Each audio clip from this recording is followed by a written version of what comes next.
Welcome to the first in a presentation of a number of presentations that I made to plan to introduce to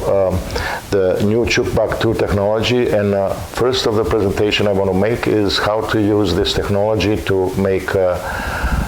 fast, rapid charger for electric vehicles, which can be placed on a vehicle itself and used to charge the batteries for a 200-mile range in 10-20 minutes, and do it very efficiently and in extremely compact size and weight that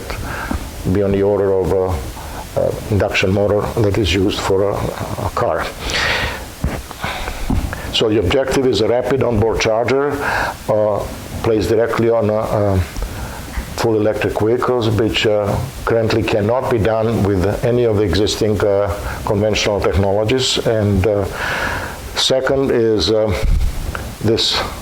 CHUK-2 AC to DC battery charger is the only option because it is the only presently available direct AC to DC conversion, which will also include the power factor correction and the isolation in the same single converter, which actually consists of only of 3 switches. One active controllable switch and on the primary side and 2 passive diode rectifiers on the secondary side.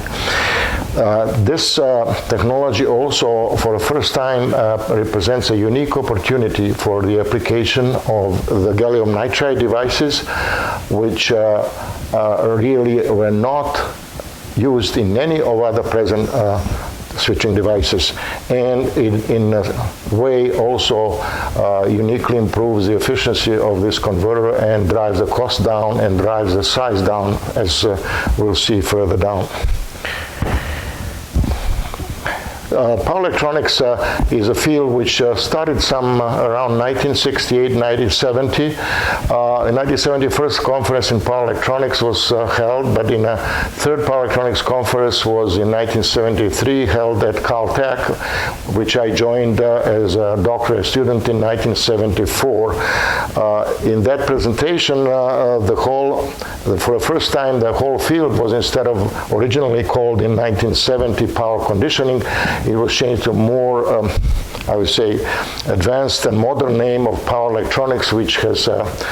stayed even nowadays. And here, this slide from the presentation, keynote speech at that time, was to essentially show 3 key parts. Power, you deal with the machinery, rotating machinery and static equipment, or to show electronic part, which you're talking about the electronics, like switching devices, transistors and diodes, circuits, converter topologies, and then you talk about continuous and sample data system control, because there is a regulation involved or control of input current for unity power factor operation, etc. It's interesting that power systems were originally called power supplies and were considered low-tech, and then within the power supplies and low-tech, as the devices, switching devices, were developing from the bipolar devices capable initially of 4 kilohertz, those 1970 time frame, to 20 kilohertz above the audio range, and eventually there were new devices invented which can handle higher frequencies, like MOSFET at 100 to 500 kilohertz, and nowadays devices to gallium nitride, we can go to megahertz or 2 megahertz, and of course IGBTs, which is insulated gate bipolar transistor, which can handle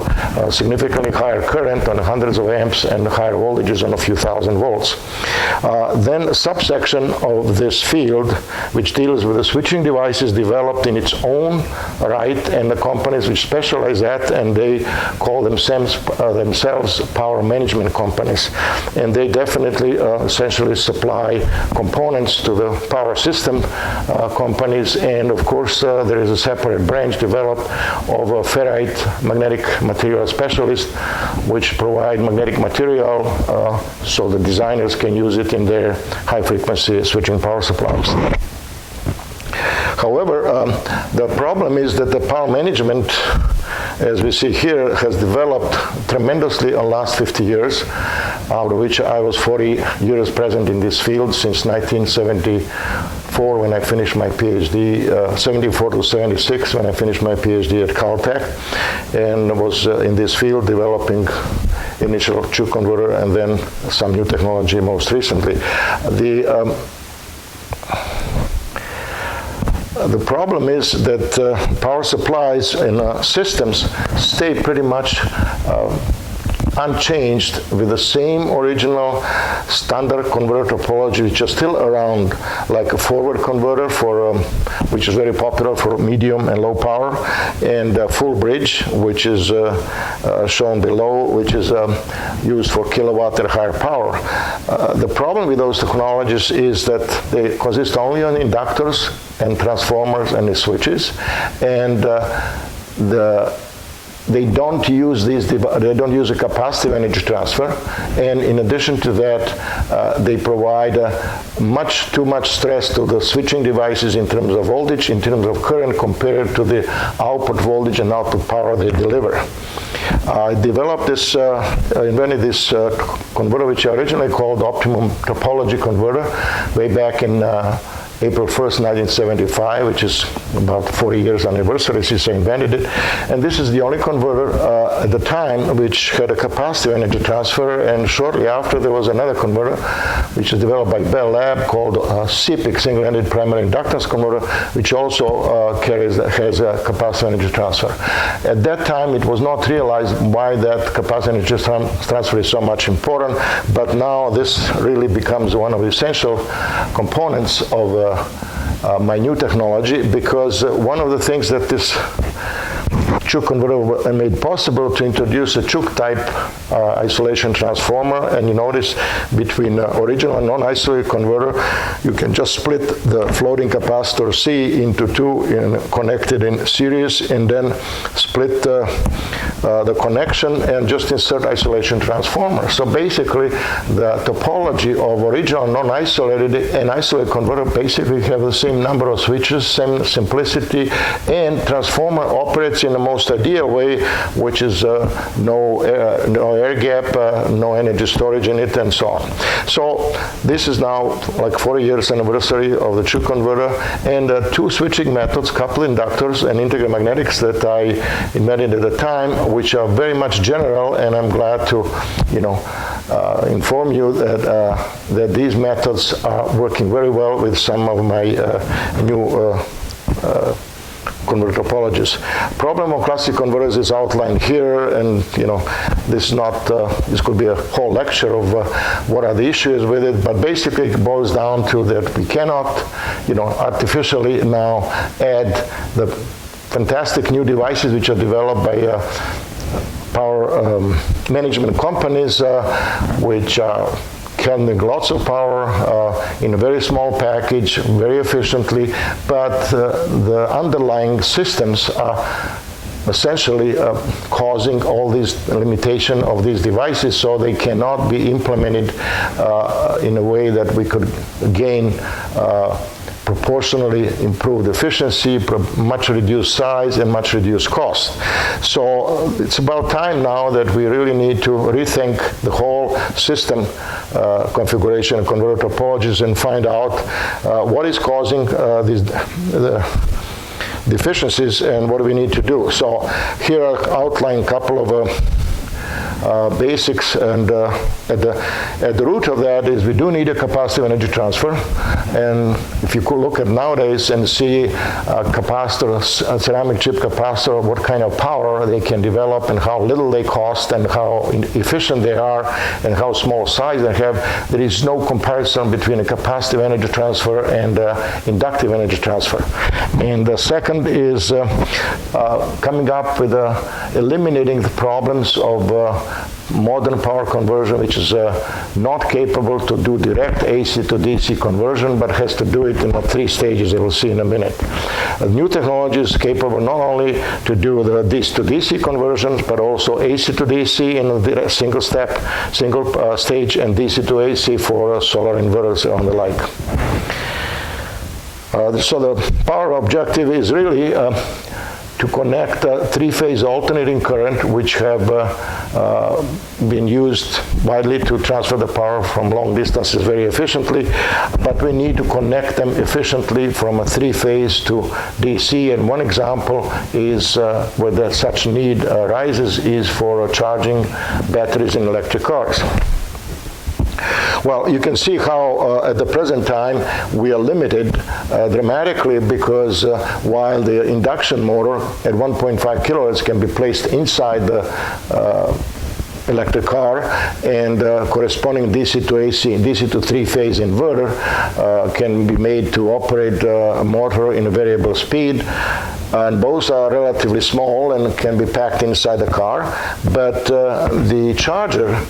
to rapidly charge those batteries at the kilowatt level at the present time, as you can see, must sit outside of the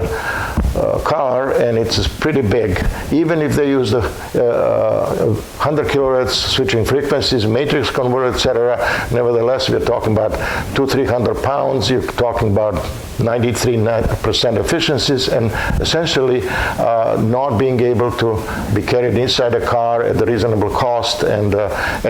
wouldn't be able to place it anyway, at any cost. So let's talk why there is a problem with the present technology. Well, it is actually single stage conversion. One polarity input, one polarity output. We cannot accept positive or negative input and get for AC and get the positive output.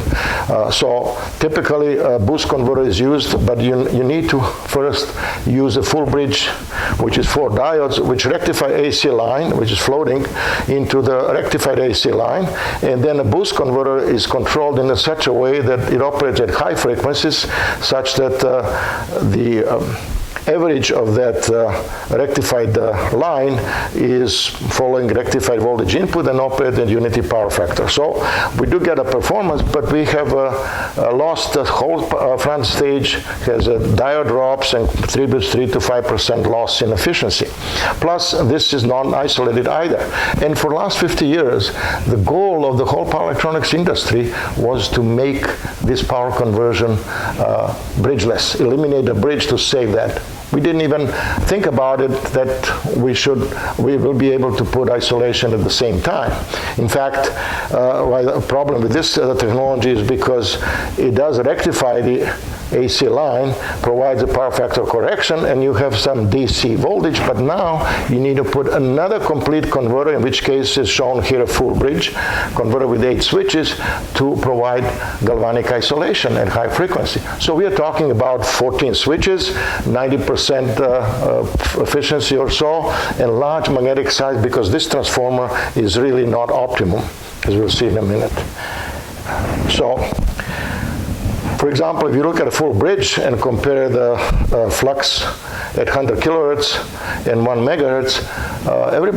there is a myth in the industry that if you go to 100 kilohertz to 1 megahertz, that you're going to reduce the size 10 times, or say even 3 times or 4 times. Well, the fact is that this is not the case. So really, there's not much gain when you reduce the flux frequency increase 10 times, but now the allowed flux swing that you're allowed to use, AC, has to be derated from, say, 300 millitesla down to 30 millitesla, so therefore there's absolutely no savings in a core cross-section and in a number of turns or total in the size of the converter. So that's one thing. Then 3-stage versus 1-stage. Conventional has, as we saw, full bridge, rectification, boost PFC converter, and isolated converter, 14 switches, and I'm going to introduce here a converter which is doing everything in 1 stage and has only 3 switches, 1 on a primary, 2 on a secondary, in an isolation transformer. Now we are running into the paradox. At least you can see the reason why